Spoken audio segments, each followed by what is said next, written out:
Cada um no seu quadrinho. Bom, pessoal, para começar essa terceira mesa, são 4 horas. 4 horas pode, né? 4 horas já pode. Renato, me faz um favor. Vou ali e pega 3 Heineken ali rapidinho no bar. Já tá avisado lá. Pega 3 Heineken lá. O Denis bebe, Denis? Ah, então tá bom. Então vamos lá. Bom, pessoal, queria chamar aqui para essa mesa agora 3 pessoas muito especiais e que são pessoas que, de certa forma, motivaram esse evento aqui a acontecer. Então, eu vou fazer o seguinte, eu vou chamar o Daniel primeiro, que eu vou contar uma história para vocês. Quando eu estava na pandemia, eu fiquei vendo muito Pipoca e Nanquim, e o Daniel Lopes, tudo que ele falava assim, cara, tá tudo interligado, tá tudo interligado. Aí quem veio no Circo Voador logo depois da pandemia, me viu no palco, falando toda hora assim, tá tudo interligado, tá tudo interligado. Às vezes o show acabava, eu tinha esquecido de falar que estava tudo interligado no início, eu voltava no final, parecia que estava tudo interligado, que eu aprendi a falar isso com esse cara. Então, chamar aqui no palco, aqui, né, nessa mesa, esse editor, um case de sucesso aqui no nosso país. O cara, tudo começou em Araraquara, num canal universitário, os caras falando das suas paixões, dos seus amores, das suas nerdices, e hoje virou uma editora que eu acho que é muito querida no coração de muitos leitores, leitoras, pessoas que gostam de clássicos, pessoas que pesquisam coisas novas. E representando essa editora, que é a Pipoca e Nanquim, eu chamo aqui na mesa Daniel Lopes. Pô, dá até uma interferência, dá até um ruído. Uma salva de palmas, faz barulho aí, Circo Voador! Aí, cadê a cerveja? Cadê a cerveja que estava tudo... Para continuar o papo, que está tudo interligado, você pegou lá, Renato? Está vindo aí pela Luana? Aí o que acontece? Um dia desse... Deixa uma aqui com ele, deixa outra aqui, outra aqui, outra aqui. Aí um dia desse, eu estava vendo o Pipoca e Nanquim lá também, e eles estavam numa discussão super relevante para a cultura nacional, que era quem era o mais popular do canal. Tipo, quem é o mais popular do canal? Aí eu vi que o Danielzinho estava meio sentindo um pouco, não sei o que. Aí eu fui lá no YouTube, no comentário, e botei, Daniel, o dia que você vier no Rio, venha no Circo Voador que eu vou te pagar um chopp. A gente parou de trabalhar com chopp, mas tá paga aí a cerveja. E por que está tudo interligado? Voltando aqui a usar a palavra. Porque também é um fã de música. E eu fiquei assim, cara, o cara vai ficar felizão, né? Porque vou botar ele no cartaz junto com o Planet Ramp, Led Luna, Cell. Então, um fã de música junto com esses caras todos, completou. E por aí, por favor, sente-se aí, Daniel. Mais uma salva de palmas para Daniel Lopes. Oba! E por que continua a interligação? Porque um dos caras que vai estar nessa mesa aqui hoje, é uma mesa com esse assunto de distribuição, a gente pensou essa mesa para discutir meio mercado, discutir como é que a importância de quem faz o quadrinho pela internet, também o valor de quem consegue editar, é porque aí veio o Cado. E o Cado é o seguinte, quando eu estava na pandemia, me sentindo sozinho, chutando balde e tal, eu comecei a fazer essa live sobre quadrinhos, cada um no seu quadrinho, para encontrar amigos e amigas e falar, você está lendo o quê? O que é legal? Vamos conversar sobre determinada saga? E teve uma hora que eu chamei o Cado para conversar. E o Cado, voltando à história da música, foi o cara que fez o quadrinho do Planet Ramp. Ele com mais 2 editores e mais outros colaboradores, no final dos anos 90. Foram 2 edições. A primeira saiu, na época a banda estourando bastante, distribuída no Rio e São Paulo. A segunda era para ser distribuída no Rio e São Paulo, mas a distribuidora, o patrão ficou maluco, mandou lá para o norte do país, para o norte, distribuiu para o Brasil inteiro. O que, por um lado, poxa, que bom, distribuiu para o Brasil inteiro. Mas, por outro, ele tomou um processo, do lado norte do país, por formação de quadrilha, apologia a drogas. Ele e os editores dele perderam, e para os mais novinhos, para as mais novinhas, gente, final dos anos 90, você vai ter que defender o seu trabalho em outro estado, você tem que pagar o advogado para o cara viajar, ir lá na sessão, lá no julgamento em si, né? E, enfim, todo esse processo afastou o Cado por 20 anos dos quadrinhos. A gente conversando na pandemia, ele falou, não, cara, essa é a minha história, eu quero voltar a fazer isso. Aí agora ele quer um processo da Marvel, né, que ele criou o Gordo Aranha, não cansado, ele foi para um processo mais longo, mas está aí fazendo o Gordo Aranha e fazendo seu quadrinho de forma independente, abrindo na pré-venda, consultando, entendendo quantas pessoas querem consumir isso, e não só o da pré-venda, aí também ele se empolga, aí faz os zines impressos e tudo mais. E, mais que isso, muita gente falando assim, eu nunca vi evento de quadrinho aqui no Circo Voador e tal, só que nos anos 90 o Cado ficava na banquinha que tinha ali da Sociedade HQ, de quadrinhos e fanzine, 93, 94, 95, a gente tem história, né? A gente é jovem há mais tempo. Então o Cado estava aqui. O Cado também fez todo o nosso material impresso, desenhou nossos convidados e convidadas, toda essa arte que vocês viram no Instagram é arte dele, e é isso. E o cara é um cara que vive de quadrinho, mas vive da banquinha dele, sai 4, 5 da manhã para montar lá na Praça 15, em todas as feiras, organiza a Vila Anime, organiza outros eventos, convenção Star Wars, convenção Minecraft e tal, tudo esse cara que faz. Muito mais do que lucro, mas pelo amor a essas mídias todas, essas narrativas todas. Então, senhoras e senhores, meu amigo cartunista Cado, Ricardo Oliveira, recebam com uma salva de palmas, faz barulho aí, Circo Voador! Mas a palavra-chave está tudo interligado. Quando eu comecei a conversar com o Cado, ele falava, bicho, você não vai entender nada de quadrinhos se você não ler uma obra chamada Theo Tracilha. Tem PDF disponibilizado, você não pirateia, o cara mesmo botou lá, aí aquela coisa de pilha de quadrinho, né? Aquele leitor de quadrinho, todo mundo tem aquela pilha, não, depois eu leio, aí estava passando naquela vendinha que tem ali na subida aqui da República do Chile, da República do Paraguai, aqui e tal, aí vi lá tem o Tracilho, o volume pela Caligari ainda, 20 reais, aí mandei a foto, aí quando eu li realmente o negócio, é um quadrinho que eu estou aplicando, todo mundo que trabalha aqui no circo, eu falo, lê isso aqui, ó, lê isso aqui, ó, lê isso aqui, ó. E também vamos entender esse processo dessa publicação, começou também no coletivo, pela Caligari, está hoje com o Universo Guará, aliás, agradeço aí ao Rafa Pinheiro e todo mundo do Universo Guará, que teve distribuição de sacolé e tudo do Universo Guará, o Universo Guará Colé. Então, senhoras e senhores, esse menino de Niterói que retrata tão bem Niterói, Rio de Janeiro e os nossos medos de um Brasil que está meio no ar. Denis Melo, uma salva de palmas, Circo Voador, faz barulho aí, rapaziada!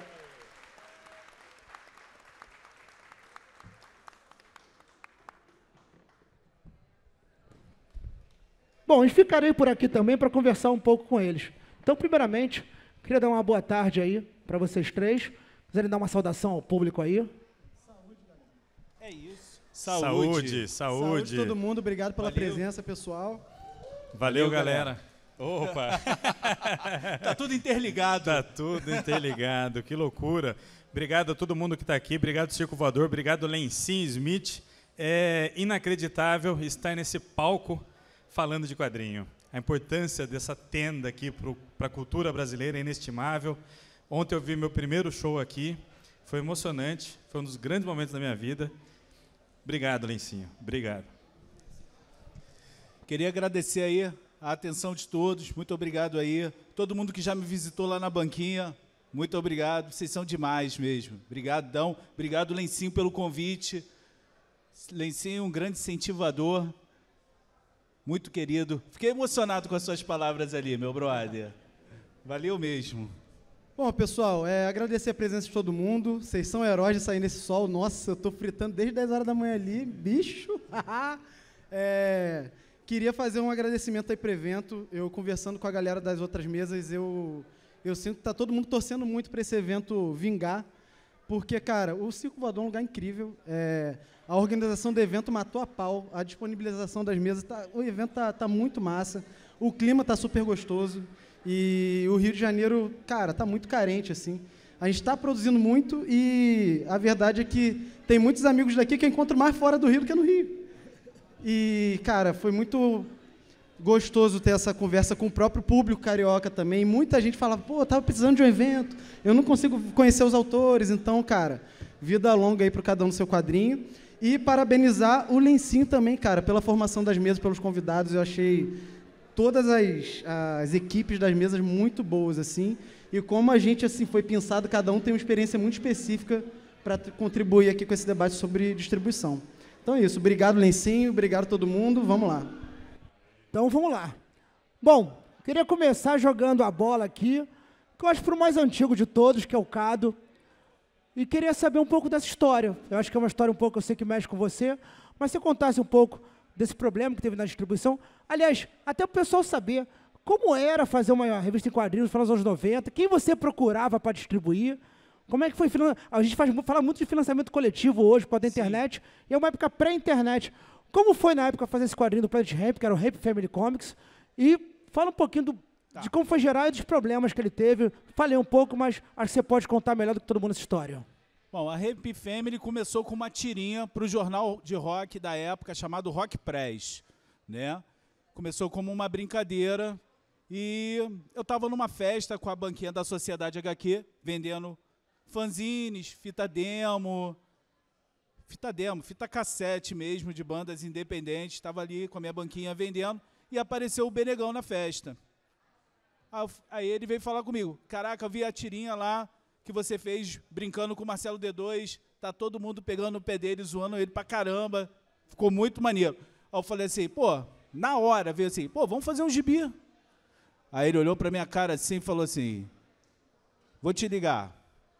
2 dias depois ele me ligou, cara, falei com todo mundo, geral topou, chega aqui em casa, a gente vai no ensaio, você conversa com todo mundo, e foi esse o contato inicial para ter a autorização da banda de fazer os quadrinhos do Planet Hemp. O quadrinho, imagina, todo mundo duro, né? Eu na época, estava desempregado, e tinha o Ronald, que era o dono da editora, a editora também não tinha dinheiro para nada, e aí a gente teve a sorte do Leonardo, do Criptórios, ter feito umas vinhetas para a Rede Globo. Nos anos 90, teve umas vinhetas do Plim Plim em animação, que vários cartunistas fizeram. E o Leonardo foi um deles. E ele era colaborador da revista do Planet. Aí ele chegou e falou assim, pô, brother, quanto vocês estão precisando? Eu recebi um dinheiro maneiro da Globo, e aí eu boto essa grana aí, e depois vocês acertam comigo. Aí eu falei, pô, cara, já é.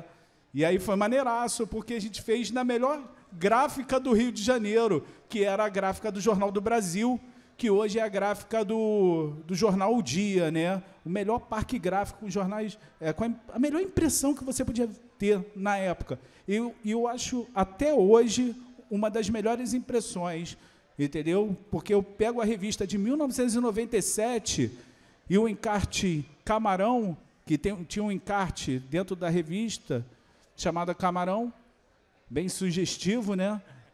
E era verde, e o verde é tão nítido, brother, que dava gosto de ver assim, era maneiraço. Claro, o miolo todo papel jornal, né? Naquela época as revistas saíam tudo em papel jornal. Era preto e branco, e o nosso diferencial era esse encarte, que era um só texto, chamado Camarão, com todo verde. Aí a revista foi um sucesso, vendeu, teve festa de lançamento aqui na Lapa, presença da banda, bombou, a gente ia nos shows, vendia pra caramba a revista do Planet, sucesso, foi para as bancas. Aí a gente caiu numa besteira de lançar a revista do Zé do Caixão. A gente chegou, falou assim, a galera chegou e falou assim, vamos lançar o gibi do Zé do Caixão, que o Zé do Caixão está fazendo um sucesso. Qual foi a tiragem? Qual foi a tiragem? 10 mil. Era o que dava, era o mínimo para você fazer nível Brasil, eram 10 mil. A Fernando Chinaglia não distribuía, porque no Rio era a Fernando Chinaglia. Então, a Fernando Chinaglia não distribuía por menos de 10 mil exemplares. Mas a do Planet Hemp ou a do Zé do Caixão? Todos dois. Todos os dois, pô. O Planet foram 10 mil e a do Zé do Caixão foram 10 mil.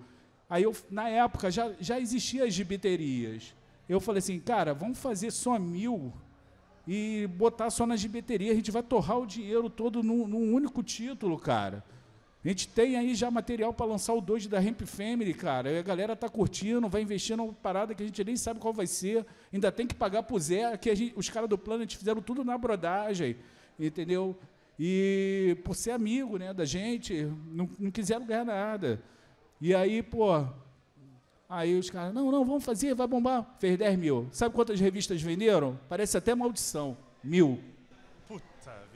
Aí ficaram 9.000 revistas encalhadas. Nossa. E aí não tinha dinheiro, né, cara? Não tinha como rodar a Ramp Family 2. E aí, isso foi em 97. O Zé do Caixão quase sepultou o negócio. Sim. Aí, em 98, 99, o Planet estava lançando o Sagaz Homem-Fumaça. Eu falei, cara, a gente tem que dar um jeito e lançar agora. Vamos fazer um empréstimo no banco, os caras vão lançar um disco novo, é o momento.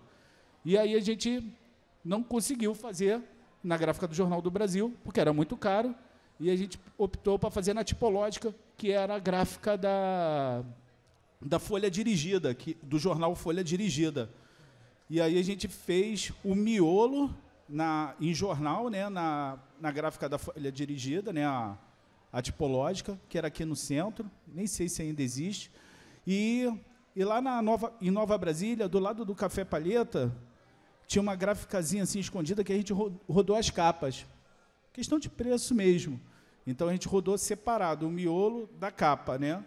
E jogou nas bancas de novo 10.000 exemplares pela Fernando Chinaglia. O tratado sempre foi Rio, São Paulo, e o que sobrasse ir para outros estados. Mas estados que a gente sabia que não ia dar problema, entendeu? Porque a revista podia dar uma zebra. E aí, os caras... Tem um negócio no contrato dessa galera na época, da distribuidora, que é a perda. E essa perda, eles não te pagam. Eles dão como perdeu. Tipo assim, extraviou, perdeu. Amassou, molhou, perdeu, caiu do caô caminhão. É esse. O caô é esse. Aí o cara... tá lá, aí não te paga aquilo, beleza.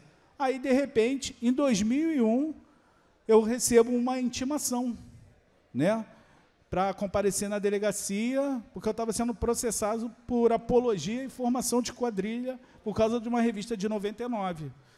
Aí eu falei assim, poxa... Aí eu fui ver quem estava me processando. Era o Ministério Público de Rondônia.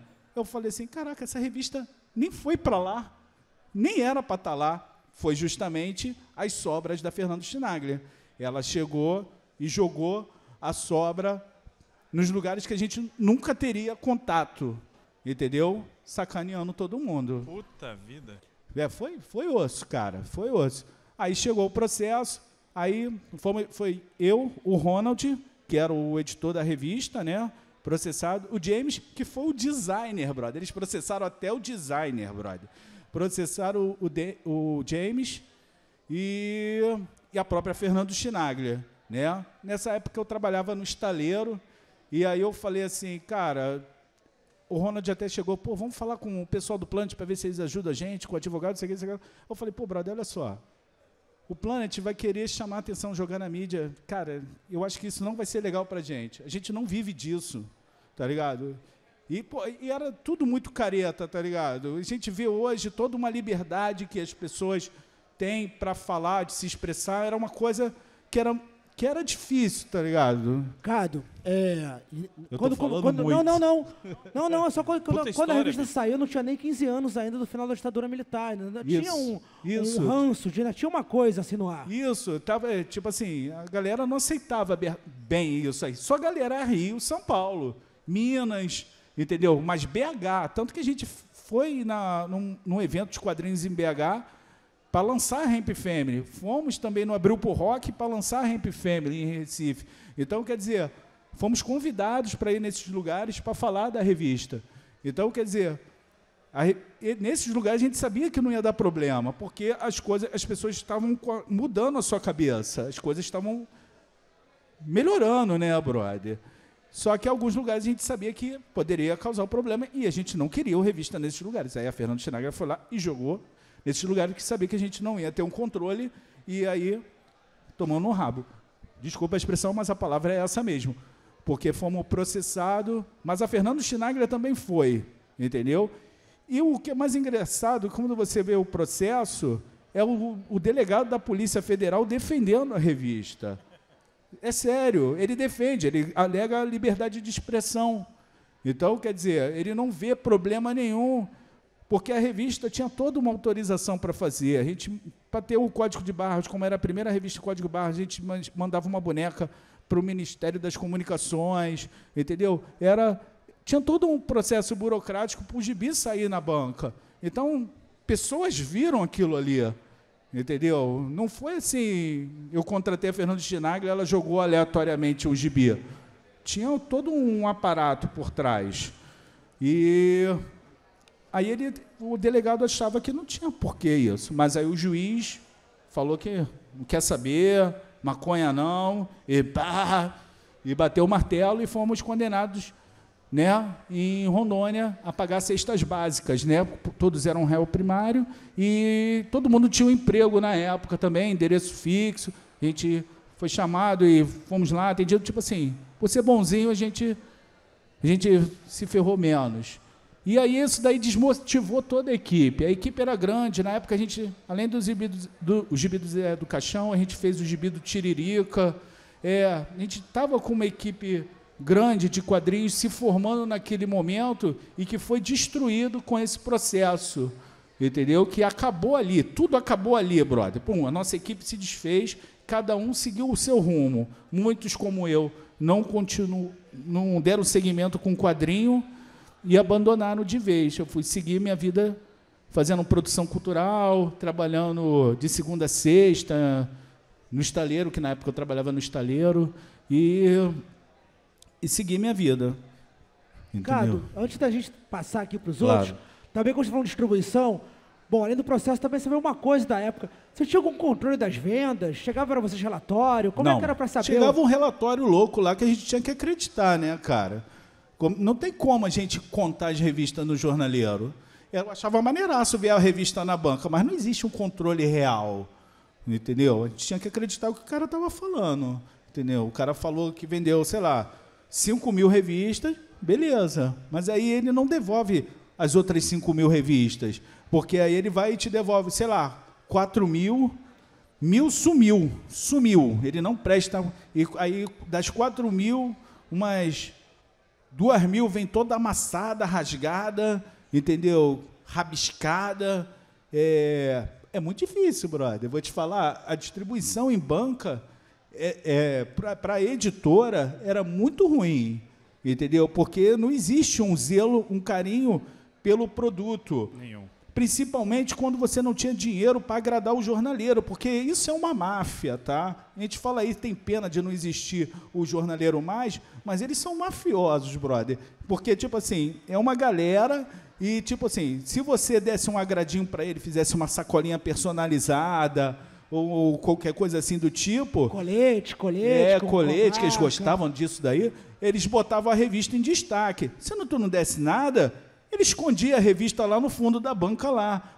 Então, quer dizer, a gente teve muita sorte que a gente saiu em todas as mídias na época, entendeu? A MTV fez cobertura da revista, dos lançamentos, saímos em todos os jornais. Então, as pessoas sabiam da existência da revista e ia até lá. E vender nos shows do Planet também ajudou muito, né, cara? Sempre vendia bem. Com certeza. Você ainda tem algumas dessas revistas? Eu estou interessado agora, eu quero para minha coleção. Está esgotado. Totalmente Esgotou esgotado. Tudo na CCXP agora. Ai, porra. Tinha esgotado a número 1 na FIC, né? E eu vou te contar uma parada. Eu só fui correr atrás do que restou dessas revistas porque eu vi uma vez no Mercado Livre vendendo. Porque de vez em quando eu dou um Google, sabe? Jogo assim. Hemp Family Comics. Meu irmão, cheguei lá, o cara estava vendendo os dois por 200 conto. E estava vendido, tá? Estava esgotado. Eu falei, pô, meu irmão, que isso?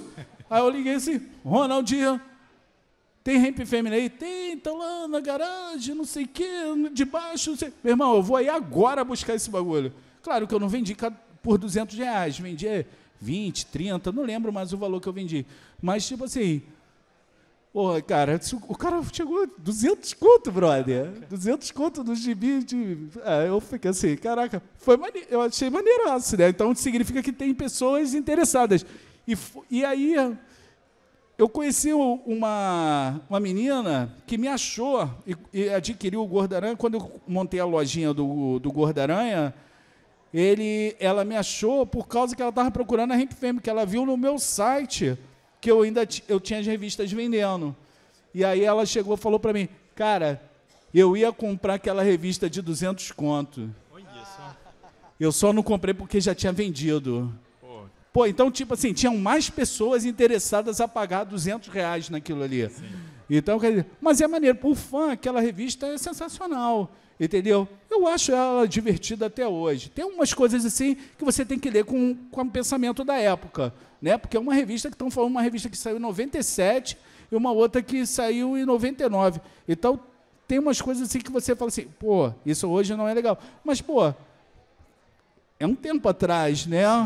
Então, com o tempo você se vinga, lança uma terceira, faz uma trilogia e vende como especial encadernado. Então, eu já cheguei a falar sobre, a conversar com algumas pessoas sobre isso, de repente relançar a Ramp Family. Pô. Aí eu falei assim, mas aí tem que desenhar tudo de novo, porque o meu traço mudou muito, não sei o quê. Aí, pelo contrário, a pessoa chegou e falou uma parada muito legal. Não, cara, eu acho que você tem que lançar do jeito que foi feito, entendeu? Porque ali é que está a essência da parada. E aí eu concordo com essa pessoa. Um resgate. Foi a Alice Pereira que falou isso para mim. Alice, muito bem, Alice, ótima colocação. Foi ela que falou isso para mim e eu achei isso o máximo, tá ligado? E a minha ideia, só para concluir, se realmente esse projeto se concretizar, porque não existe os originais disso, né? Isso aí foi para o espaço há séculos, teria que se fazer escanear, né, as páginas da revista. E a minha ideia é fazer uma história em quadrinho contando a história da revista, entendeu? E não criar novas histórias com a banda, e sim contar a história da revista, de como ela surgiu até o final. Essa é a ideia. Cara, é uma puta história. Uma história triste, por um lado, sim, mas ao mesmo tempo interessantíssima e muito importante para entender mercado. Sim, muito interessante. E foi legal porque na época, tipo assim, broxou, né, todo mundo, né? Ninguém desenhou mais aquilo. E eu fiquei 20 anos sem desenhar e só fui voltar a fazer alguma coisa quando rolou a pandemia, porque, tipo assim, eu estava de saco cheio de ficar em casa para não arrumar confusão com a minha mulher em casa. Aí eu falei assim, pô, vou ficar no meu cantinho aqui desenhando. Aí eu ficava lá horas desenhando, o desenho já não era mais o mesmo. Pô, 20 anos sem desenhar, você perde um pouco a mão, né? Aí tu fica assim. Hoje eu gosto mais do meu traço hoje, né, depois de 3 anos, né, do que quando eu voltei em 2020. Mas vendo os zines que eu fiz nos anos 90, tem umas coisas ali que eu acho que o meu traço ainda é melhor ali. Entendeu? É engraçado, né? Caramba. Cado, mais uma pergunta para você. Claro. Quanto é que vale o Zé do Caixão hoje no Mercado Livre? Olha, boa pergunta. Cara, não sei, mas eu não tenho, mas essas 9.000 revistas não existem. A gente vendeu tudo para reciclagem. A gente ficou com tanta raiva dessa revista, cara. A gente vendeu tudo para reciclagem. Isso é uma lógica de mercado bizarra, né? A para. Acontece muito. O estoque, chega uma hora que ele vira peso morto, né? Não tem como sair, por vários motivos. Às vezes perdeu direito autoral, às vezes encalhou, às vezes o autor ficou puto. Aí vai pra para. Joga-se muito livro, muita revista fora até hoje, né? Ô, Denis, fala aqui com a gente, cara. Diga. Todo mundo fala que você tinha uma bola de cristal em casa, que você começou a falar do Brasil. O Brasil que, pelo menos no momento, a gente saiu dessa reta, mas não tanto assim, né? Tem muita coisa ainda esquisita acontecendo no nosso país. Aliás, acho que eu fico até feliz pelo teor das 2 mesas antes dessa, porque a gente está com um público aqui progressista, um público que pensa a cultura diversa, plural, essa coisa toda. O Cado levou o Planet Ramp para os seus quadrinhos. Você levou Facção Caipira. Não posso falar o que acontece para não tirar, mas eu falei, caramba, os caras da banda devem adorar, né, o Denis? Mas a gente está aqui para falar de distribuição. Teotracília é uma obra muito maravilhosa, muito necessária. Quem não leu ainda, está de bobeira, vai agora, para o que está fazendo, pega o PDF aí no smartphone, essa coisa toda. Mas eu queria saber um pouco como é que foi esse processo, no sentido não da criação, mas da distribuição. Você começou fazendo um crowdfunding no Catarse, não, para Caligari. Queria saber que momento que foi que você resolveu migrar para Guará, ou se foi um convite para você migrar, como esse processo se deu, como é que você pensou nessa...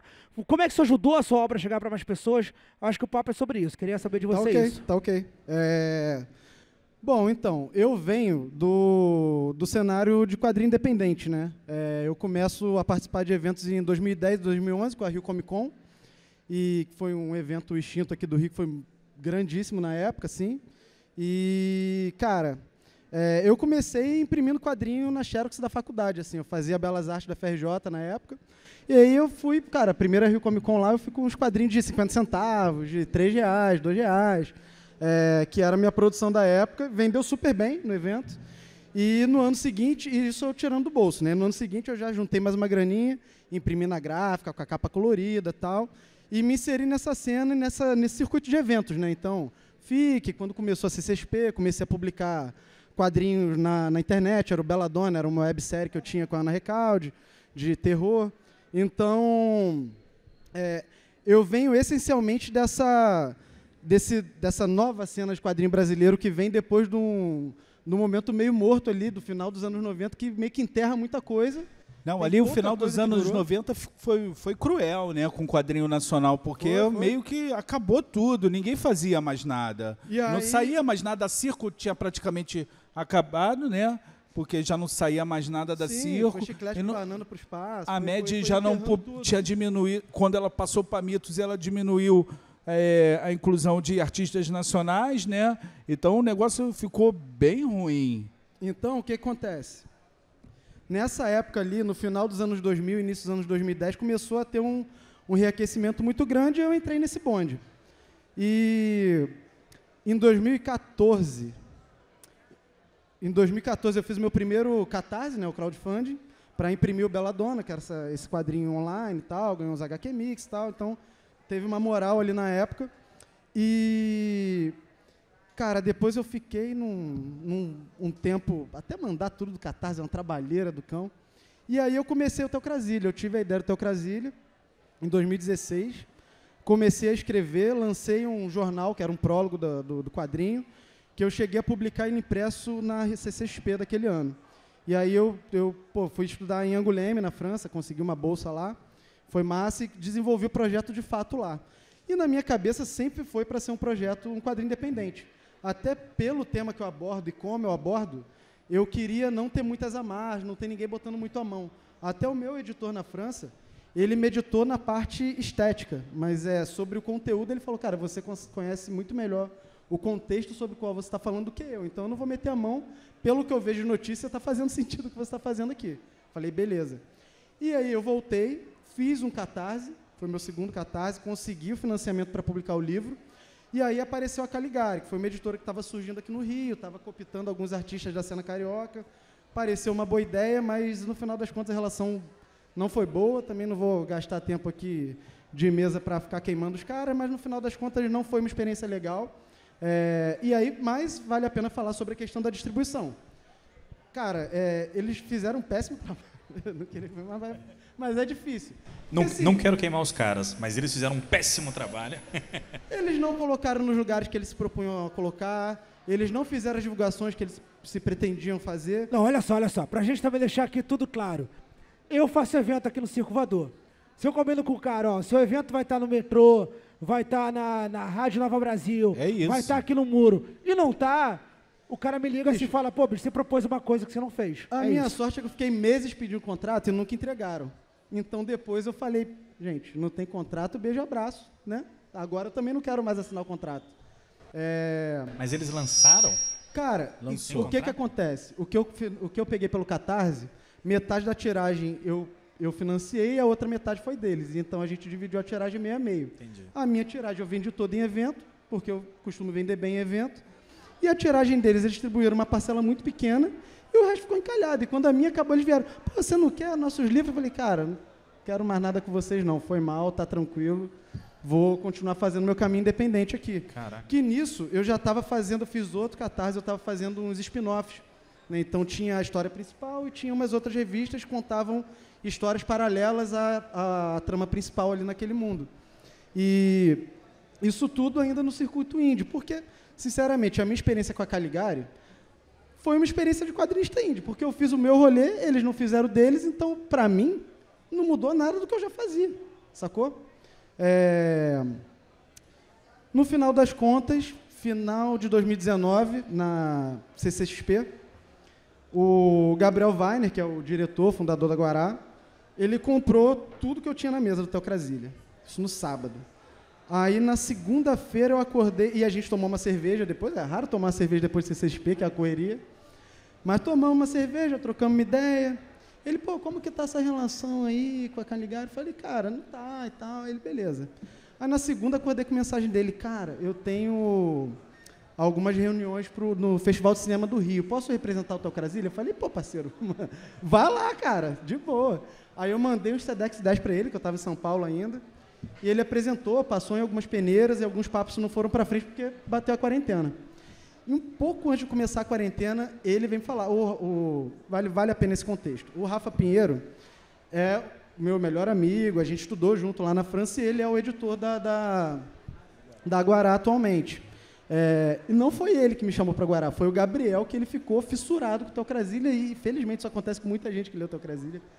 E ele, cara, aí o Rafa, olha, eu já tinha todo um planejamento para fazer catarses regulares, e ao invés de fazer livro, eu ia publicar as edições, os capítulos separados e tal.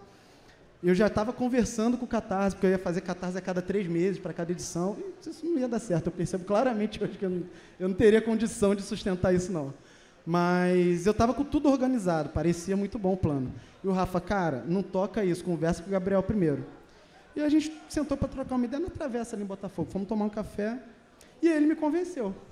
Falou, cara, vamos publicar na banca o Teocrasília, vamos fazer esse esquema que você quer fazer, os capítulos separados, ao invés de livro e tal, pô, vai ser massa, estamos com contato de distribuição para a banca, que inclusive alguns quadrinhos anteriores a essa nova era do Teocrasília tem na banca até hoje. E da Guará, né? E aí, o que aconteceu? Bateu a quarentena, esse contato foi para as picas, porque a distribuidora faliu, e a gente percebeu que ia ter que publicar livro mesmo. Mas a ideia era essa, era publicar separado e publicar em banca. E esse plano mudou de ponta cabeça, assim. Então, hoje a gente está publicando, o que eu diria, do jeito tradicional que a cena de quadrinho brasileira encontrou, que são publicar livros com um bom projeto gráfico. Mas, pô, a Guará renovou muito o projeto. Assim, botou a Paula Cruz, que é uma design absurda para cuidar da identidade visual do projeto. Botou colorista para fazer o cinza, gente para fazer a letra, cuidam de diagramação, porque eu fazia tudo, tá ligado? E agora eu só desenho. Isso para mim é muito bom. Quero como ir para artista poder Guará. focar nisso. Quero ir cara, pra... eles me deram um adiantamento para poder ficar na pandemia desenhando. Falei, cara, que feliz, né? Agora eu só desenho, né? Agora eu só desenho. Tá pô. doido, cara. Mas vem cá, o projeto inicial, agora que voltou, quer dizer, falar que voltou às bancas também é quase meio que uma, né, não sei se voltaram de fato, mas volta aí nesse projeto de tentar fazer fascículos de banca, isso aí para no ar. Não, porque assim, o Teocrasília especificamente, ele é um projeto muito grande, o projeto são 6 livros, né? E a gente publicou o 3º agora em dezembro, eu já estou desde 2016, já cheguei na metade agora. Esse formato que a gente encontrou, cara, ele tá muito redondo, os livros estão muito certinhos. Inclusive, você tem o 2, por acaso? Tenho 2. Tá. O 2 é igual aquela parada do Sandman, que você está na casa das bonecas, na casa de boneca, aí você está todo envolvido com a história, aí de repente a história pausa para o encontro com o cara lá, aquele encontro de 100 anos, é tipo isso, eu trazendo, na hora que dá um negócio que cai lá a espada do costão, tu fica, e agora? Ah, não, uma história paralela aqui, não sei o que, tu fica, pô, o cara sabe deixar um gancho, o cara sabe o que tá fazendo, mano, o cara, senhoras e senhores, tem o Tracílio, uma salva de palmas aí, poderes ver, o cara sabe o que tá fazendo, pessoal. Obrigado, gente, obrigado mesmo. Deixa eu falar uma coisa com o Daniel ali. Daniel, tem uma coisa curiosa, a gente trabalha aqui no Circo Voador, aí o cara fala assim, pô, vai ter show do Red Hot Chili Peppers em São Paulo e não vai... Aí você não vai ter, tá? Mas vai ter show do Red Hot Chili Peppers em São Paulo e não vai ter no Rio. Por que você não bota aí no Circo Voador? Aí você fala assim, pô, irmão, se eu botar a semana inteira vai esgotar, não vou ter grana, não vou pagar nem o vocalista, né? Porque ainda mais a banda toda. Queria entender de você, até perguntar isso, sinceramente, se você vê a Pipoca aqui hoje como uma editora média, uma editora grande, e como é que é pensar, porque por um lado você lança coisas, vocês, né, lançam coisas icônicas, como Tartaruga Ninja, como Conan, coisas que eu falo assim, Conan, todo mundo sabe, Tartaruga Ninja, todo mundo sabe, mas ao mesmo tempo tem esse selo Pipoca, de coisas autorais. Camilo Solano publicou recentemente, Jefferson, uma galera tá colocando coisas lá, e ao mesmo tempo também, além dos títulos internacionais que são muito conhecidos, vocês arriscam também autores que podem não ser novos, mas são poucos publicados aqui no Brasil. Como é que essa balança funciona, cara? Joga de avanço, tem matemática, tem fórmula exata, como é que você vê isso, bicho? Definitivamente não tem fórmula exata e nem matemática, é muito coração e vontade de fazer, né? Como eu vejo a Pipoca hoje em dia, em termos de tamanho, uma editora média, a gente não arranha o pé de uma Panini, né? Uma briga muito difícil com uma JBC, são editoras muito grandes, né? Mesmo quando a gente vai falar de volume de tiragem, tem outras tantas aí, sei lá, Companhia das Letras, quando investe em quadrinho, faz algo muito grande e tal. Tem a Devir também. Então, a Pipoca já saiu da coisa da editora pequena, fatalmente, por conta dos nossos números e tamanho e número de publicação. Estamos ali nesse padrão da editora média, que é um padrão muito bom, que a gente ainda consegue ter o controle de tudo e ainda ter bastante abrangência no quadrinho nacional como um todo, né? Aí a gente sempre viu isso. Por eu ter trabalhado, todos nós, né? Eu, Alexandre e o Bruno, a gente trabalhou para Panini / Mitos. Então a gente via a realidade do mercado mainstream de super-heróis e mangás, e a gente via também a realidade da Mitos, que funciona nessa parte de editora média, né? Publica alguns medalhões e algumas apostas também. Então a gente vê essas duas realidades e a editora surge num cenário ali que estava acontecendo muita coisa bizarra, tipo o fechamento da Saraiva, a falência da Saraiva. Então estava toda a coisa da distribuição estava mudando. A gente já se colocou no mercado pensando, bom, vamos fugir desse padrão de banca, que é uma loucura, é muito difícil. Isso é jogo duro, jogo de gente grande, perigoso. E vamos fugir da parada que mais era rotineira no mercado, a comissão. Mandar os livros comissionados e tal, e depois se a livraria, porventura, vender, depois de um tempo eles vão pagar. Então a gente nunca emprestou livro que essencialmente é isso, né? Editora, os autores emprestando livro para as livrarias, se eles venderem, eles pagam. Então a gente só vai vender livro.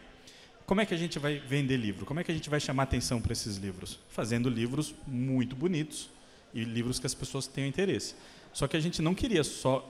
Não dava para publicar só Medalhão. Você não abre uma editora já publicando Tartarugas Ninja, que é uma licença muito grande. Envolve Nickelodeon, envolve muita coisa grande. Você não já chega de cara com esses medalhões assim. Não dá para negociar, até porque é caro.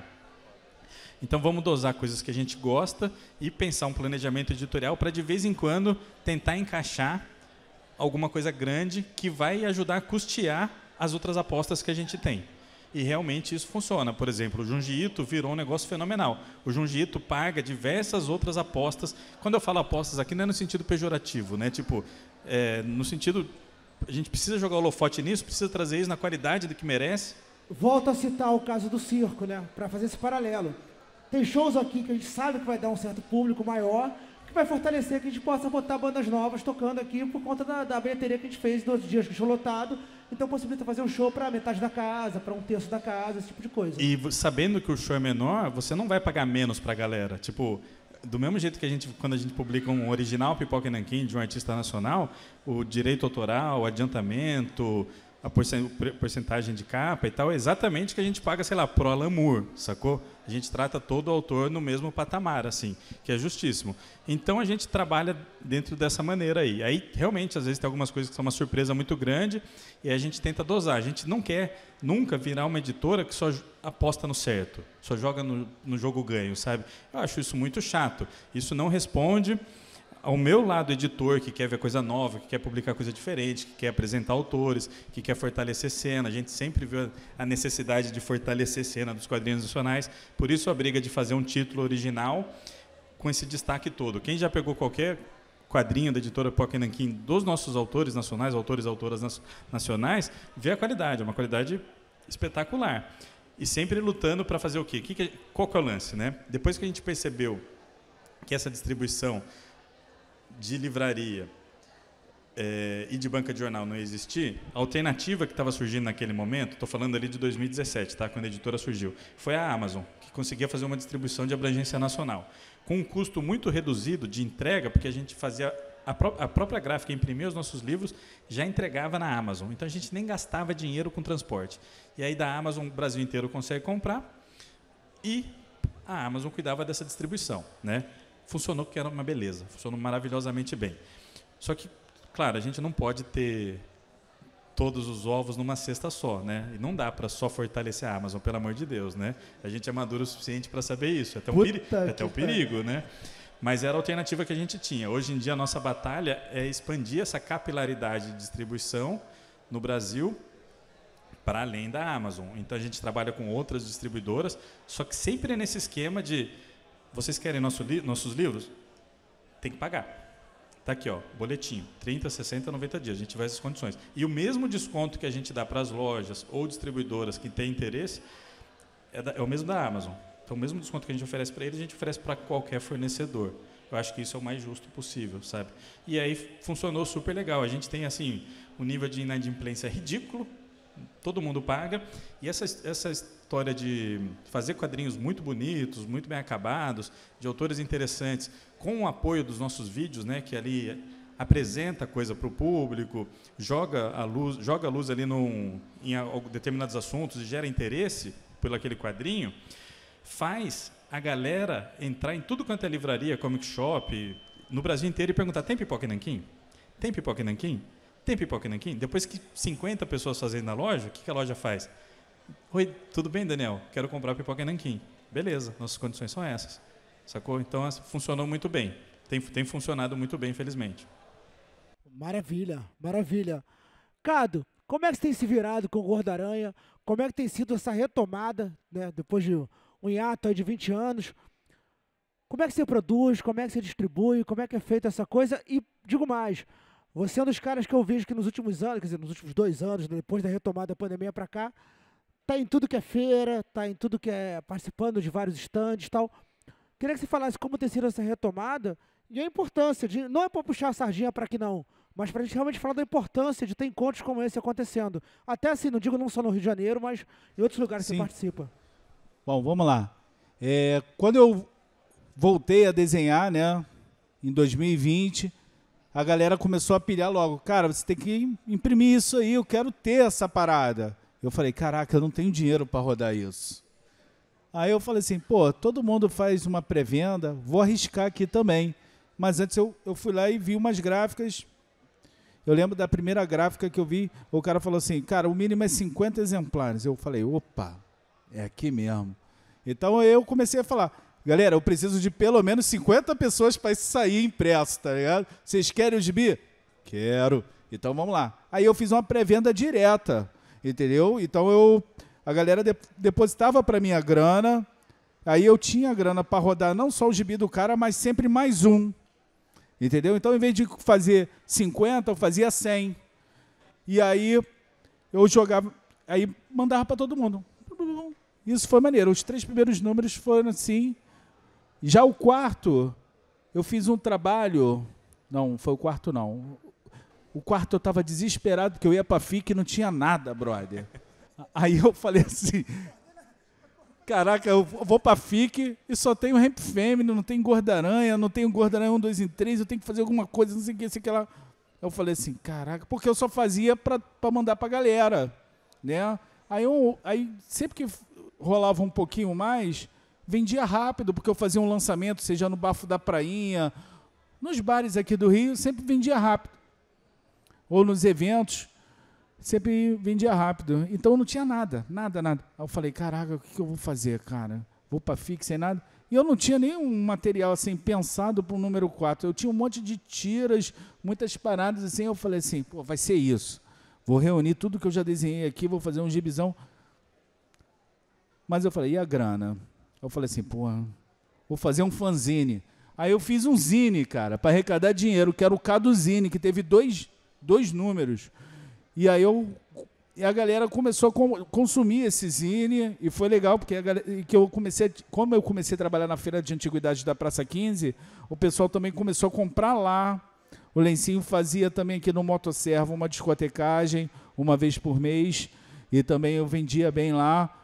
Então, quer dizer, sempre estava nas paradas vendendo o Caduzine, que já não tinha mais Gordo-Aranha, eu fiz um fanzinezinho meu lá, e esse essa grana me ajudou a fazer o... Porque eu não queria ficar fazendo pré-venda, porque é chato, parece tipo assim que você fica assim pedindo, pelo amor de Deus, me ajude a imprimir isso aqui, tá ligado? Pô, cara, mas, ó, sinceramente, mas faz é parte, isso. e o público entende, cara. Não. A experiência Catarse, assim, por exemplo, Catarse são 2 meses para você financiar.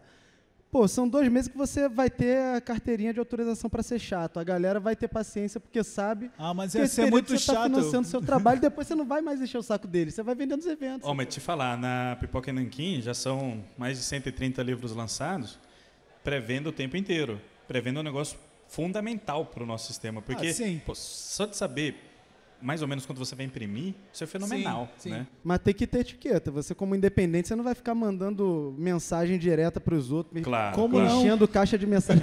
Sai do show, 3 da manhã no Circo Voador, já comprou o seu gibi. aí na Comprei pré-venda. agora o meu gibi.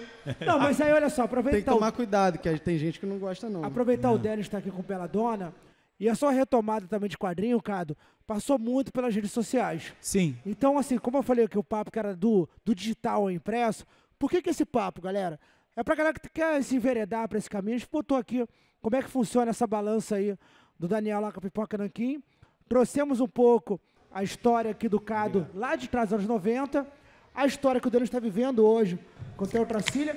E para mim a importância também, para o pessoal entender, é isso, né? A gente não tem um mercado fomentado. Quer dizer, nunca foi tão fomentado. Vamos falar Fomentado disso. nunca foi. Mas, bem ou mal, você entrava numa banca, você tinha muito quadrinho brasileiro. Sim. Trapalhões, Turma do Arrepio, até Faustão e Gugu você encontrava na banca lá. Né? Ceninha. Ceninha, Adorava. Ana Maria, Aninha, né? Aninha, que era Ana Maria Braga. E uma galera fera bicho, desenhando, não, né? isso aí já é outro papo. Não, com eu certeza. acho que dá pra gente... Eu queria só saber disso de vocês. O quanto esse digital ajudou também a vocês dois a medirem o trabalho de vocês, a ponto de falar, vou partir para o impresso, ou sabe, o quanto também serviu de teste. O Max Andrade está aí. Conversei muito com ele sobre o Juquinha. Eu falei, cara, o Juquinha é uma total experimentação ali, dia após dia. Né? Dá pra ver quando o cara tava com saco de fazer, quando não tava com saco, quando vou botar um QR Code aí, vou botar um clipe aí de hardcore e vamos nessa. Queria entender de vocês, como é que esse processo do digital, para um iniciante e para um cara que estava retomando, ajudou? Assim, eu acho muito importante dar essa palavra mesmo pra galera que tá sentada aí, que tá interessada em entender como é esse processo, né? Eu vou fazer meu quadrinho lá em casa, e aí... vou imprimir, tem várias formas de imprimir, pode tirar do bolso, pode fazer uma pré-venda na rede social, pode fazer um catarse, tá. E a distribuição? Bicho, espero que o evento vingue, como eu já falei, né? O Rio é carente de feiras específicas de quadrinho, para essa coisa de cena de quadrinho, né? O Cado é um cara que roda em muito evento, que eu diria, alternativos, né? Eu vou em eventos de anime, né, cara? Não são os eventos do nosso nicho. Ele ele fura a bolha, na verdade, isso é do caralho. E vendo, hein? E vende bem. E vendo. Uma bem loucura. É exagero, mas vende. Não, e sabe aqueles filmes que começa com o cara arrumando a mala, felizão, com uma grande viagem? Esse é o Cado ir para uma convenção, querendo ficar anunciando 3 meses antes que ele vai estar na convenção, mostra fazendo a mochila, mostra fazendo a Cado é um mala. cara guerrilha demais, bicho. Muita coisa mesmo. O que acontece, né? Porque tem produção, tem público, como a gente está vendo aqui, mas não tinha meio de venda, né? Não tem local. Por que então, isso? mas esse início dos anos 10, se não fosse evento, você não vendia quadrinho direito. Tipo, eu tive muita dificuldade, eu não vendia pela internet, eu não tinha loja, às vezes que eu tive loja, mas eu também sou um cara muito desleixado com a rede social, eu tenho que fazer minha meia-culpa. Mas eu fui mais certinho com a rede social durante o Belladonna, até por ser um quadrinho digital, que saía uma página por semana, e era num portal que tinha outros quadrinhos de outra galera que também tinha um público que, por exemplo, o Catarse começou em 2011, eu acho, e no início, não é que a bolha fosse muito unida, vou ser bem sincero, assim, acho que a gente cresceu tanto que a gente parou de se importar ou de se divulgar tanto quanto antes. Na primeira metade dos anos 10, todos os artistas se divulgavam muito entre si. E hoje, cara, sei lá, a gente só tá num movimento perpétuo aí, fazendo o que a gente já faz, tá ligado? Mas, enfim, os eventos, para mim, aí falando da minha experiência, que é o que eu posso falar melhor, os eventos, para mim, sempre foram a melhor forma de distribuir. Mas é fogo, porque aí é sazonal. Quando você não tem evento, você não vende nada. E eu ficava com aquela porrada de caixa lá, sacou? Tipo, o Belladonna, foi uma parceria com a editora AVEC, lá do Rio Grande do Sul. Eles fizeram um excelente trabalho de distribuição, venderam muito bem a parte deles, aí, ao contrário da outra editora. Eles que chegaram, pô, vem cá, não tem quadrinho ainda não? Estou precisando. As livrarias estão pedindo. Mas o meu processo de venda e evento sempre foi muito legal. Agora é aquilo. Não é todo mundo que vai chegar de primeira no evento e vai vender super bem. Tem que ter paciência, cara. A verdade é que, assim, eu acho que serve para tanta coisa na vida, mas a chance de dar errado é sempre maior, assim, e é um processo com muitas frustrações, sacou? Tipo, produzir quadrinho é difícil pra caramba, é demorado, é solitário, e aí quando você consegue financiar por qualquer meio que seja, você tem que fazer isso chegar na mão do público. E não é um caminho claro. Tipo, a verdade é que cada quadrinista não tem caminho das pedras, cada um fez um caminho. Se você rodar a feira aqui e perguntar para todo mundo como começou, você vai ter quase todo mundo com histórias bem diferentes uns dos outros, assim. Mas, basicamente, esse tipo de evento captura a atenção, e hoje a gente tem internet para fazer esse atalho também, né? Para despertar na pessoa a vontade de estar nesse meio, de participar desse movimento, dessa cena. E, cara, sinceramente, o movimento de quadrinho independente é um movimento de guerrilha, cara.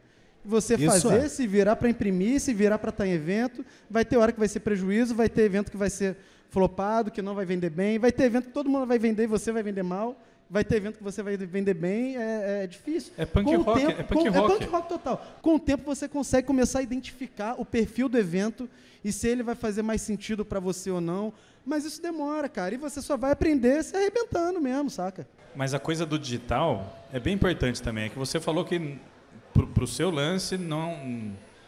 Você é meio desleixado, então, você falou nas mídias sociais. Mas eu sou desleixado com rede social, mas eu sempre fiz questão de botar tudo que eu faço para leitura gratuita. Agora, a continuidade do Teocrasília com a Guará, ele fala, pô, eu não falei, ó, não vou tirar o que eu já publiquei. Mas, pô, estamos fazendo os livros aqui, vamos, de qualquer forma, tem o Funktoon, que quando vocês terminarem, vale até muito a pena falar também, que é um aplicativo animal aí, mas, por favor, continue. Eu acho muito, muito interessante, porque dá para fazer coisas legais pra caramba e dá pra chegar no público, né? Sim. Eu vejo o Cado, faz pouco tempo que eu comecei a te seguir, tá? Eu não conhecia o trampo ainda, não conhecia o trampo e depois eu vou passar lá pra pegar. Eu quero pegar o zine do Lencinha. Tem o zine dele, né? Eu acho que só tem um. É meu, hein? Pronto, segura aí, Vitor. Segura aí, Ana, segura aí. Segura um zine aí. Mas de trabalhar tirinhas curtas, trabalhar em coisas que chamam a atenção e que pode romper a bolha ali, né? Foi o que aconteceu comigo, entendeu? Porque fazendo as histórias curtas, eu consegui atingir mais pessoas, né? E a galera sempre se identificou, porque o Gordo-Aranha não é só uma sátira ao Gordo-Aranha. O Gordo-Aranha, vou contar um segredo aqui, sou eu. Então, quer dizer, os outros personagens é a minha família. Então, muitas pessoas se identificam com as situações que acontecem ali. De eu estar com os meus filhos e com a calopsita da minha esposa que me atormenta na vida real e no quadrinho. Ela me odeia com todas as forças dela, entendeu? De me perseguir. Vocês estão rindo, mas isso é sério. É sério. Então, quer dizer, isso foi legal porque a galera começou a se identificar. Tem uma menina, a Isabela, que ela chegou e escreveu para mim: rapaz, eu não sei como você consegue conviver com essa fera na sua casa. Eu falei... É um animal selvagem, cara, mas eu faço por amor à minha esposa, ela ama esse bicho. Mas assim, e virou matéria-prima para suas tiras, sim. Olha que maravilha. Não, e foi o boom de criatividade minha, a calopsita, porque a calopsita apareceu no meio na pandemia, na janela do meu banheiro, no quarto andar, no dia de muita chuva, tá ligado? E aí a minha esposa pegou e aquilo ali virou matéria-prima pro meu quadrinho, tá ligado? Que aí eu comecei a contar a origem dela na casa e as perseguições que ela tinha comigo. Então, quer dizer, eu comecei a falar sobre aquilo, isso antes de surgir o Gordo-Aranha, porque o Gordo-Aranha foi um personagem que surgiu numa brincadeira que eu fiz comigo. E aí as pessoas ficaram loucas quando me viram desenhado vestido de Homem-Aranha. E aí as pessoas falam, não, cara, você tem que fazer várias histórias com essa parada. Aí eu uno tudo, entendeu?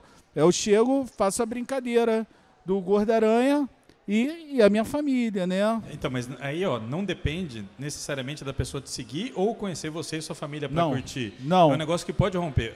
A sacada é tentar entender o melhor possível a plataforma na qual você está trabalhando. Né? Não é qualquer tipo de quadrinho que vai funcionar em qualquer rede social. E aí eu cito um dos maiores exemplos de sucesso de publicação de quadrinho no Brasil da atualidade, que é o Confinada. Rolou o papo com a Priscila, vai rolar no próximo. Fiquem aí porque vocês vão aprender muito. Porque é espetacular. É um quadrinho ótimo, que entende a plataforma, que virou um baita de um sucesso no impresso, depois da imensa popularidade na web. Foi né? monstruoso. Um monstro. Nova novela brasileira, bicho. Confinada, quer dizer, Confinada acabou, Isso mas aí. os Santos... É uma novela. Tipo, né, o pessoal acompanha igual a Avenida Brasil, essas Isso aí. paradas. Ô, Cado, Diga. algum dia eu quero roteirizar um Gordo-Aranha, mas se eu pudesse assinar assim, Stan Lenço. Aí ia ser legal. Stan Lenço, isso aí. Bom, pessoal, o Circo Voador tem um programa de rádio lá na Roquete Pinto, que é toda terça, ao vivo, de 2 às 3. E tem música. E eu sempre falo que o programa é bom quando a gente tem que derrubar a música, porque o papo tá bom. O papo tá tão bom que não dá nem tempo de tocar as músicas. Aqui o papo tá bom, só que daqui a pouco a gente vai ter a mesa com a Priscila, com a Carolito, que chegou desde cedo aí, coitada, tá no sol aí, e com o André Videira, que tá ali já na sombra, já se preparando. Mas eu queria saber, temos um tempinho também, se alguém queria fazer alguma pergunta, algum voluntário, voluntária, por favor, venha para cá, uma salva de palmas para esse jovem rapaz se aproximando. Tudo bem, meu jovem? Por favor, fale seu nome. Renan, Renan, você vem da onde? eu vim lá de Seropédica. Poxa, o Renan veio de... Caramba, sério? Sério? Caramba, bicho. Pô, obrigado, dá um abraço. Isso aí. Pô, o cara veio uma viagem. Palmas pro Renan, né? Porque Seropédica é longe, hein, galera? É longe. Pô, por favor, então, por favor. Quer uma água? Quer sentar? Tá bom, então, por favor. Pô, eu queria fazer uma pergunta, na verdade, uma para cada, né, assim, tipo, primeiro aí pro Danielzinho, queria saber a sua opinião, assim, sua visão de mercado e tal, como é que seria, assim, publicações de quadrinhos abstratos e livros de imagem. Para você, eu queria saber que, assim, muita coisa mudou desde no final dos anos 90 e tal. Antes existia essa coisa da proibição e tal, e hoje tem até uma glamouração, assim, com a planta. Queria saber como é que se você voltasse a trabalhar com esse tema e tal, como é que você trataria disso? Mas eu voltei. Com É a Futum, que é um coletivo, né, com mais de 10 artistas e 5 deles estão aqui, entendeu? É maneiro. E pra você, tipo, você falou que era da EBA e tal, sou da Rural Belas Artes lá, filho do curso, e queria saber como é que, tipo, você, com os fundamentos que você aprendeu lá, como é que você jogou isso pro quadrinho e tal. É isso. Bom, vamos lá. Quadrinhos abstratos. O que você quer dizer com quadrinhos abstratos? Cara, tipo assim, não figurativos, né? Assim, que não teriam personagens, experimental, assim. Tem espaço para tudo, só que tem muita coisa que ainda tem resistência do público, né? Acho que o Pipoca tem essa coisa interessante de ter o vídeo, de ter o YouTube e tal, que serve para explicar, para apresentar. E eu acho que tudo é possível. A gente já publicou coisas assim, não nesse nível que você está falando e tal, mas já publicou obras bem desafiadoras, né? Eu cito Celeste, do Manuel Fior, o próprio Conto de Areia. São quadrinhos... O Conto de Areia é um quadrinho surreal, né? Do Jim Henson e tal. Então, a gente gosta, são desafios interessantes, é viável. Só que sempre, quanto mais ousada for a parada, mais resistência ela vai ter. Sempre vai ser isso. Só que, ao mesmo tempo, é super importante de publicar, né? Agora você falou de livros de imagem, você quer dizer artbook, essas paradas assim? O artbook, a gente vai lançar um esse ano, do Junji Ito, que é um medalhão, né? Mas vai ser um teste para saber como é que isso vai sair com o público aí, né? E tem rolado, saiu do Frank Frazetta, da Figura e tal. Eu adoro artbooks, eu acho interessantíssimos. Só que aí é um mercado de nicho dentro do nicho, né? É bem específico mesmo. E é difícil publicar esse tipo de quadrinho, porque você vai publicar artbook, você já imagina no formatão, impressão fodida, papelzão, porque tem que estar arte fantástica e tal. Isso, só que a tiragem vai ser menor, porque o público não é tão grande. Aí você entra numa sinuca de bico violenta. Então, ainda é um mercado difícil no Brasil. Lá fora acontece muito. França, Estados Unidos tem demais. Aqui a gente não sabe ainda como vai ser. Vamos colocar o pezinho na água com o Junji Ito, se der tudo certo. E foi maneiro, por que não pensar outros tantos aí, né? ele perguntou, eu meio que já antecipei que voltei fazendo a Futum. Cado, rapidinho, a gente foi mal educado também, porque essa edição a gente trouxe pro Daniel, essa aqui pro Denis, a gente não formalizou a entrega. Tá entregue. Isso aí é presente do Lenço. Deixa eu falar para você. Quando a gente voltou com a Futum tem uma história interessante que a gente foi para BH, eu e o Daniel Paiva, na FIC. Fomos lá e a gente dividiu uma mesa junto, né? Dividiu uma mesa e era a única mesa que tinha quadrinhos canábicos, tá? Que era eu com o encalhe da Hemp Family e o Daniel com o Beto Idé. E aí, pô, a Hemp Family 1 esgotou na FIC. A 2 sobrou, que foi esgotada depois na CCXP. E aí a gente conversando, olhando as outras vezes, eu falei, meu irmão, não tem mais quadrinho da planta. Que isso? Ninguém mais fala da planta. Vamos falar. E ficou nessa conversa desde a FIC, brother. Aí o Lencinho veio com a data do cada um no seu quadrinho. Aí eu falei assim, brother, agora é o momento da gente fazer uma parada. Entendeu? Vamos fazer essa parada. Aí o Lencinho foi, antecipou mais ainda o bagulho, diminuindo o prazo. Não, vai ter Planet no circo, vamos fazer o lançamento no Planet. Eu falei, caraca, maluco, isso ainda tinha um carnaval no meio, entendeu? Eu falei assim, caraca, meu irmão, o gibi saiu, cara, num corre que vocês não têm ideia do corre que foi para lançar esse gibi. Mas é um trabalho muito legal, tá? A Futum, são mais de 10 artistas que participam do quadrinho, tá? Cada um botou do próprio bolso, tá?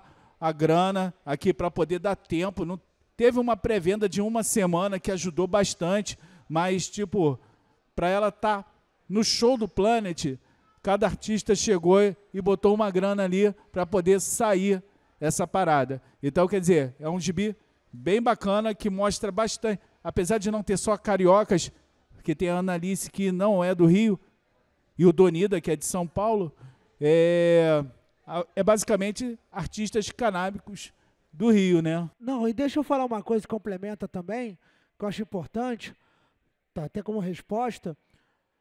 O Cado teve esse processo em 2001, né, de um quadrinho publicado em 99. Isso. A gente sabe que apesar de toda a onda conservadora que, de vez em quando, quer dizer, que está assolando a gente ainda, está em 2023, né? Então, assim, mais segurança para tudo. Isso aí foi praticamente assim, o Planet Ramp vai lançar disco. Então vamos chamar os quadrinistas que fazem quadrinhos de cannabis das antigas para fazer de novo. Já que os caras voltaram, por que não voltar também os quadrinistas? E eu acho que... Mas também tem a ver com distribuição, porque assim, a gente lançou isso aqui no Circo Voador. Desculpa perguntar, qual foi a tiragem, que eu nem sei de cabeça. Foram 200 exemplares. 200 exemplares. Cara, só no Planet Ramp tinha 2.200 pessoas.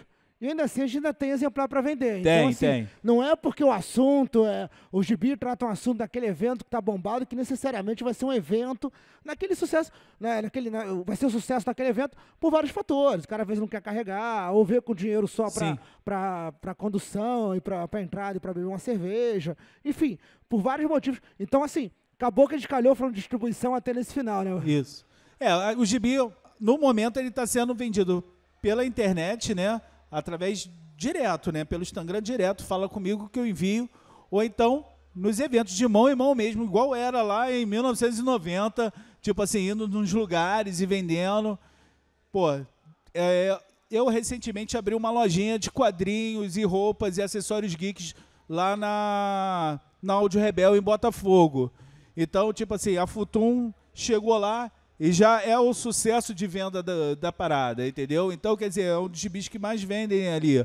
Então, é legal, entendeu? E o que eu acho interessante de ter essa loja de quadrinhos, que eu, apesar de vender os quadrinhos de herói na loja, o que mais as pessoas procuram é o quadrinho nacional, tá ligado, brother? É o quadrinho nacional. E isso aí é legal pra caramba. Que bom saber, cara. Muito foda.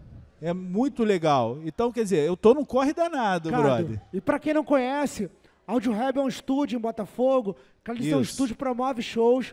É um celeiro aqui pra gente do Circo Voador, um lugar que a gente olha com muito carinho e muito experimental. É banda de hardcore, é banda de MPB, é banda de noise, é banda regional, ou cantores, cantoras, instrumentistas, enfim. Um lugar que às vezes essa galera que toca que tocava com a Gal Costa, toca com o Caetano, toca com o Gil se encontra para fazer mais noites experimentais, enfim. Um lugar que a gente tem muito carinho e que quem não conhece, não tá ligado na Audio Rebel lá em Botafogo, deveria conhecer, passa a seguir aí também, para quem quer saber de onde estão vindo as músicas do Rio e também de outras pessoas que vêm se apresentar, vale muito a pena conhecer o trabalho da Audio Rebel. Bom, vamos lá. A pergunta que o Renan fez para mim foi sobre a questão de eu ter feito Belas Artes e como isso influenciou ou ajudou na minha carreira, no meu trabalho com quadrinhos. Assim, bicho, eu acho que com quadrinho diretamente não foi muita coisa, sendo bem sincero, porque o quadrinho na academia, existe uma resistência, tá ligado? Então, tipo, quando eu entrei em 2008, a gente organizou a Semana de Quadrinhos da FRJ. E foi um evento super legal, com vários convidados e tal. Fizemos em 2008 e 2010. Então, isso não me ajudou com formação técnica para quadrinho, mas ajudou num aspecto de networking, por exemplo, né, de know-how, de algumas coisas. Mas quando eu decidi começar a produzir quadrinho mesmo, eu desenhei meu primeiro quadrinho em 2009.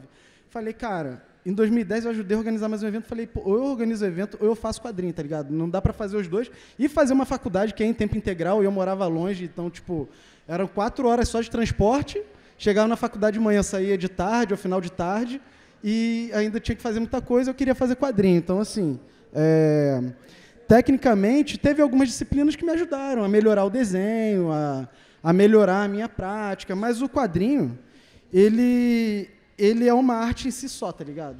Tipo, você tem quadrinhos com vários tipos de desenhos diferentes, então eu não preciso ter um traço da academia, um traço acadêmico para fazer quadrinho. O quadrinho é a narrativa, sacou?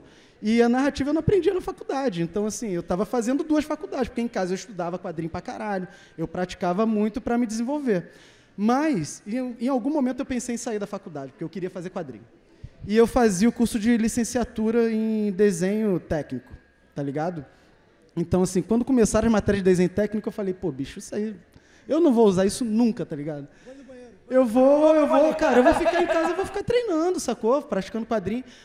Mas, cara, eu fiquei mais um semestre, eu falei, não.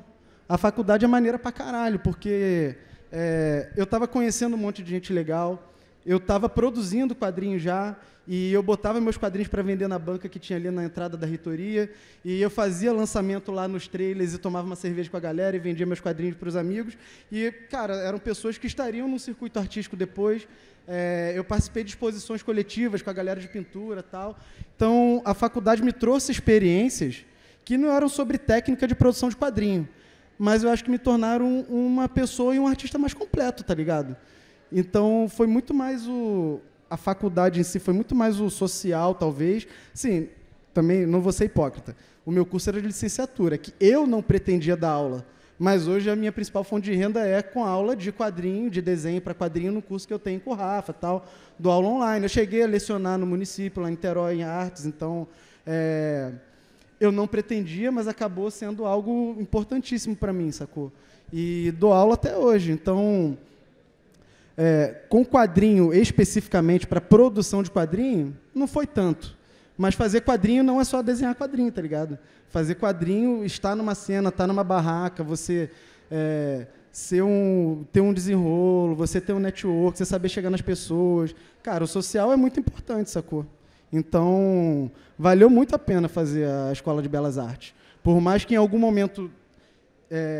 eu tivesse pensado que não era o melhor caminho para me tornar o melhor quadrinista possível, mas eu gosto muito do que eu estou fazendo hoje, como eu sou hoje, então valeu demais, cara. Aproveita porque passa e, tipo, depois dá saudade. Quando a gente está na faculdade, bicho, a gente só quer terminar, só quer meter o pé, tem uma hora que a gente já está de saco cheio, mas, pô, em algum momento você vai olhar com muito carinho para essa época da sua vida, assim, e espero que te ajude o máximo possível, que ajude mais do que me ajudou, sacou?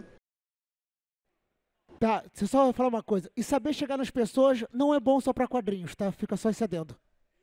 Pô, aí só completando o que você falou, né, sobre academia e tal. Eu sou de Belas Artes lá da Rural, né, o FRJ, né, tem mais um R aí. E hoje a gente tem matéria de quadrinho lá, a gente está fazendo, vai rolar publicação. Então, até tinha uma matéria de quadrinho, só que...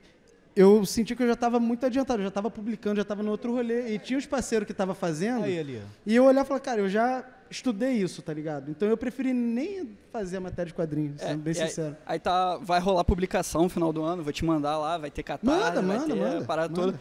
Quem tá aí também é o Caio Zeros, que é aluno meu, colega lá da faculdade, tá aí publicando já. Legal. Então baixada presente aí, fazendo um quadrinho e tal. A gente tá longe, estamos longe do centro, mas estamos produzindo, estamos fazendo. É isso. Grande abraço para todo mundo aí. Valeu, obrigado pelas perguntas, irmão. Valeu, obrigado.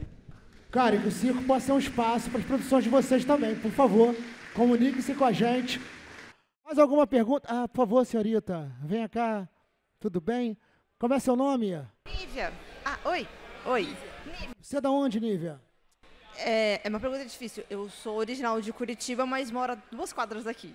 Que bom. Uma curitibana que mora na Lapa. Tipo igual o Germano que está expondo aí também. Um curitibano que mora... É isso.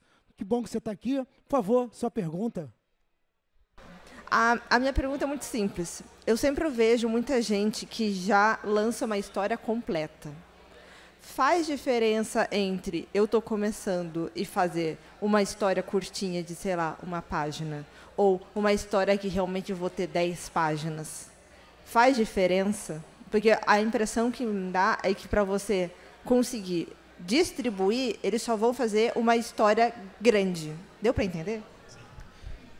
Cara, se você está começando a fazer quadrinho, começa fazendo o menor quadrinho possível, porque você precisa se experimentar e entender como se faz. Tipo, provavelmente seu primeiro quadrinho não vai ser um bom quadrinho, por mais que a ideia seja boa, mas você precisa se experimentar tecnicamente para amadurecer. Então, tipo, você tem uma ideia de ouro que é, cara, o quadrinho dos seus sonhos que você quer fazer.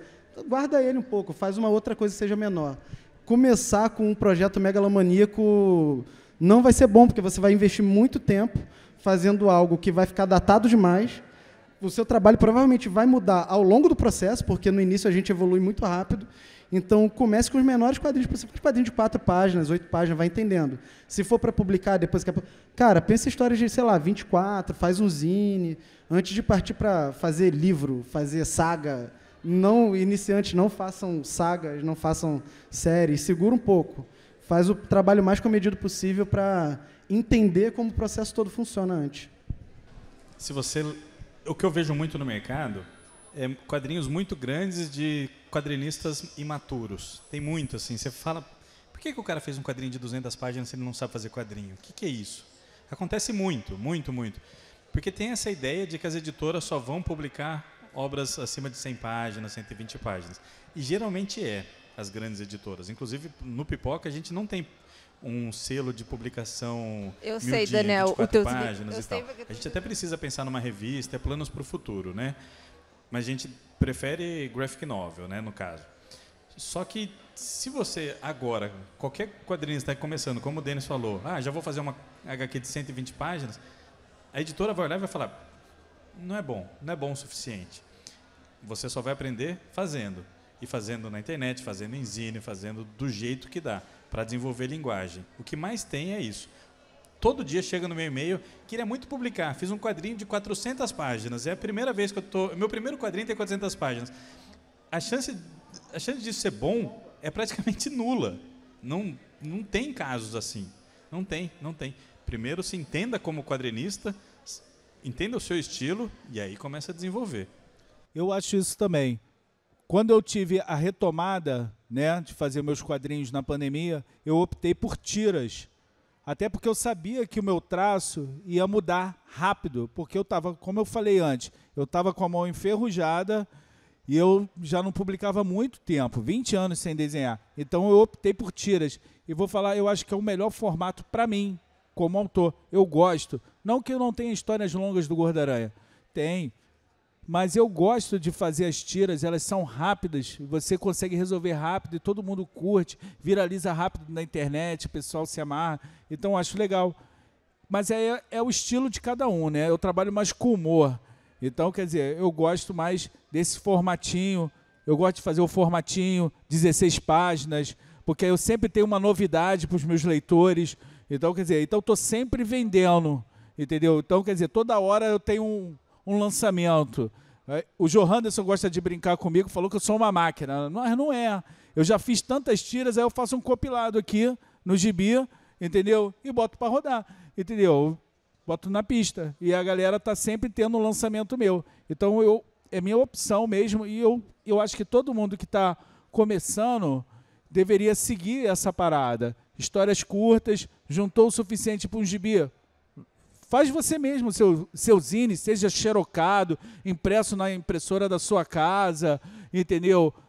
Ou arrisca uma gráfica, entendeu? Porque as gráficas rápidas fazem tiragens até de um exemplar só, entendeu? Então, quer dizer, claro que se você rodar só um, vai ser caro pra caramba. Mas se você rodar 50, já vai ser um valor melhor, entendeu? Se você, igual o Futum, que foram 200, já é um valor mais legal. Então, quer dizer, você ganha pra caramba. E tanto na Futum, que tem uma opção de quadrinista experiente, tipo Alice, que tem 2 livros, pô, a gente optou para cada um desenhar, no máximo, 4 páginas.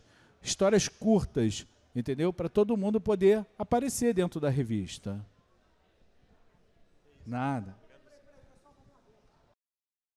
Mas é o seguinte também, corroboro com tudo que eles falaram, mas assim, se você tem uma ideia, que você acha que é uma grande saga épica, que é uma coisa interessante, que é uma história que merece muitos volumes a ser contada, eu acho que assim, guarda ela, porque tem uma coisa que é a prática. É você fazer quadrinho, você desenvolver design, agora desenvolver diagramação, desenvolver experimentação, mas assim, nada melhor que a intuição. Guarde a sua intuição. Sim. Às vezes você publicar uma história muito longa é difícil. Mas se você tem alguma coisa que é muito longa, que você quer mostrar para as pessoas, encontre a sua maneira, seu tempo, a sua forma. A gente começou... Por isso o papo aqui digital.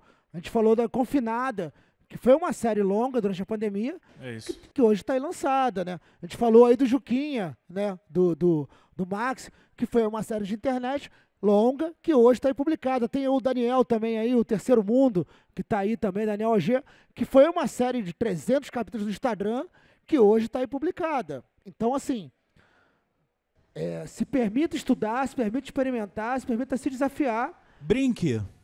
É isso. Brinque com o desenho. Se divirta desenhando, entendeu? Experimente, sem pretensão de nada, porque foi assim a minha volta. Sem pretensão de nada, entendeu? Vai lá, brinca, se diverte, faz porque você quer, entendeu? Fazer e mostrar para as pessoas, sem preocupação de imprimir aquilo ali, entendeu? Joga para o mundo aí, bota na internet. Eu acho que é a maior vitrine que a gente tem hoje em dia. E você faz quadrinho? Quer fazer? Ah, boa sorte. Então é isso. Ele que ficou com vergonha de fazer a pergunta, mas né? Olha que coisa. Ó, ele já tem um agente aí para ajudar. Aí, ó, né? já tem quem vai agenciar a carreira aí, ó. Bom, pessoal, queria avisar que estamos chegando ao final da terceira sauna do dia, né? Tá todo mundo aqui suado, pingando. Um dia muito quente na nossa cidade. Mas queria muito agradecer aos 3 participantes. Antes de despedir finalmente, considerações finais, o Denis falou que queria fazer, e aí do Denis vai adiante. Não, pessoal, eu queria avisar para vocês, esse mês a Guará, que é a editora na qual eu trabalho hoje em dia, lançou um aplicativo chamado Funktoon. Cara, é incrível. É um aplicativo de leitura de quadrinho digital e ele não traz as páginas no formato tradicional. Ele é um aplicativo de leitura infinita, assim. Tem muita coisa da editora, tem muita coisa de muita gente, até tá lá Erd, Carlos Ruas, tá todo mundo publicando lá. O que acontece? A gente tem tiragens muito limitadas, né? E, cara, o aplicativo saiu agora, já tem gente com 4.000 leituras lá, 2.000, sério, tá bombando, tá impressionante. E, cara, tipo, sei lá, tem potencial para ser uma parada revolucionária. Eu sou um cara pessimista demais, mas até eu consegui ficar otimista com o Funktoon, assim. É impressionante e é muito agradável, a interface é muito gostosa. É muito gostosa. E eu fiquei muito feliz de ver, nessas últimas 2 semanas, os artistas, tipo, no Twitter, a galera tá curtindo publicar, tá curtindo ser lida, então, assim, não só para quem curte quadrinho, baixar e ler, e é gratuito o aplicativo, você pode ler um monte de coisa, e para quem pretende publicar, quem publica, inclusive a galera das mesas que não publicou lá ainda, pode publicar, cara. É muito massa. Enfim, dito isso, eu precisava falar porque é algo que é distribuição e é furada de bolha. Eu acho que quadrinho digital, a melhor forma de ler quadrinho no computador ou no celular, que é o que está na nossa mão direto. e furar a bolha, para mim, sempre deveriam ter sido os 2 grandes assuntos para a cena discutir nos últimos 15 anos, sacou? E o Funktoon é algo que pretende oferecer uma resposta para as 2 coisas. Então, vamos valorizar e vamos dar uma olhada lá, que está muito massa mesmo. Dito isso... Rapidinho, não, e o nome é muito bom, né? Funktoon, tu não sabe se é quadrinho, se é um ritmo, não, a gente distribuiu sacolé hoje, cara. Tá muito massa. As redes sociais estão massa demais também. Dito isso, cara, queria agradecer a todo mundo que ouviu a gente, agradecer as perguntas, agradecer ao Lencinho, ao Cado e o Daniel aí, foi muito massa. Foi uma honra estar aqui no circo hoje, estar aqui no palco com vocês, sério mesmo, cara. Tô emocionado e muito feliz, cara. Vocês fizeram o meu dia e, enfim... Foi uma honra. Muito obrigado pela companhia, pela mesa e pela atenção de vocês.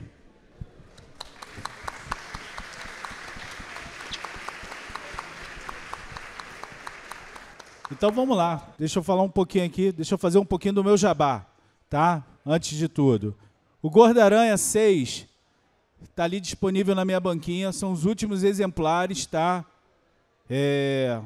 Vai ter uma tiragem nova de todos os números que estão esgotados, mas aí vocês têm que me ajudar lá, acessando o meu Instagram lá, Cartunista Cado.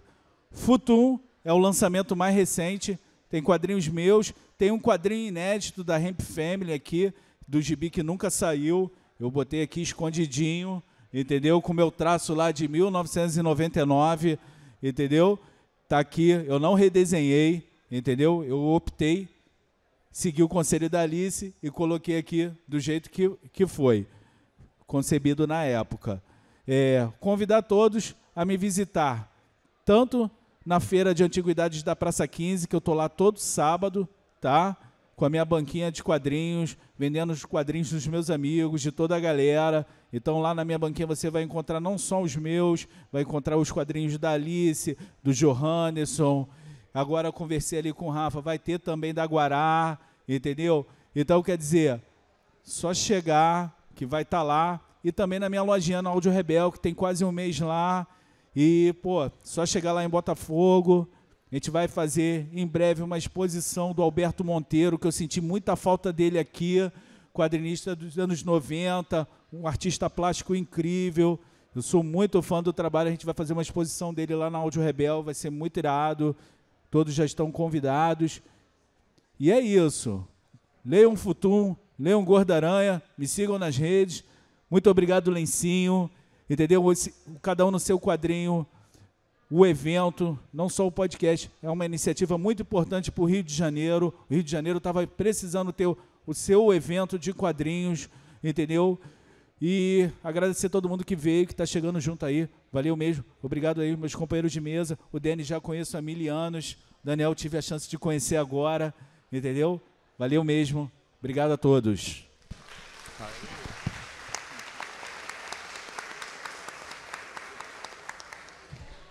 Obrigado pela companhia, gente. Convido todo mundo que ainda não conhece a editora Pipoca e Nanquim ou o canal Pipoca e Nanquim, serão muito bem-vindos.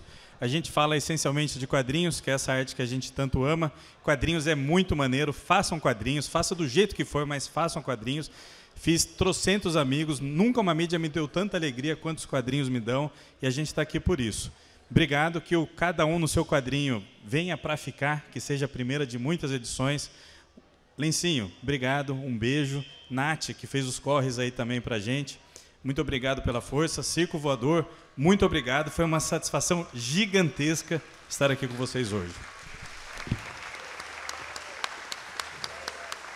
Bom, gente, é aquela coisa Circo Voador, né?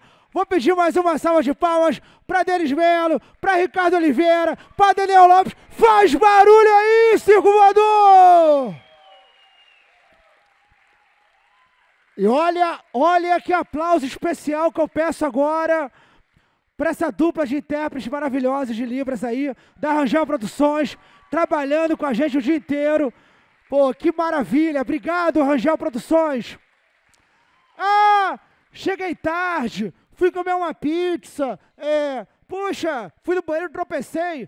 Depois esse papo vai estar disponível no YouTube, em podcast, não só esse, como mais todas as mesas da manhã, e a mesa que vai ter hoje ainda, às 6 da tarde, com a Priscila, com a Carol Ito, que está aí tomando sol desde cedo, com o André Videira, que está por aí. A gente vai falar sobre como os quadrinhos refletem a sociedade, ou como a sociedade reflete os quadrinhos. Será? Daqui a pouco, 6 da tarde, a gente fala sobre isso. Cada um no seu quadrinho.